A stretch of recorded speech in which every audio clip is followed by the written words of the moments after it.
Transform, a drugs reform charity, recently released a report looking into the financial benefits of the government's prohibition drugs policy.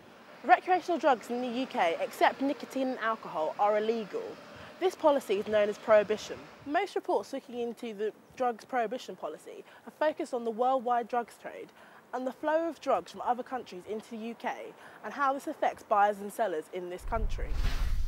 However, for the first time, this report looked into how prohibition is affecting people in the UK. Transform investigated the costs of policing and investigating drug users and drug dealers, and the costs of sending them to court, and the costs of imprisoning them. They found that legalising drugs and creating a regulated drugs market where drugs would be taxed and they could be bought and sold like alcohol could save the taxpayer up to £14 billion.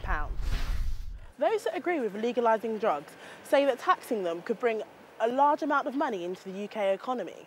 They also say that legalising drugs would prevent dealers from exploiting people and ruining local communities. There would be fewer deaths from drugs because drugs would be safer to consume than they currently are at the moment. However, those that agree with the prohibition drugs policy argue that legalising drugs will create more drug users and addicts. Furthermore, they say to prevent this, there'd have to be an extensive education and support programme that would cost a lot of money.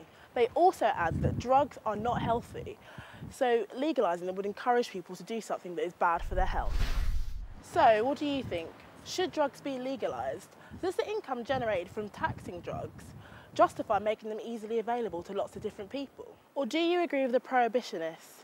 Do you think that legalising drugs will create more drug users and addicts? And do you agree that drugs are actually a bad thing and we shouldn't have access to them? Let us know what you think by logging onto our website, catch21.co.uk, and leaving a comment.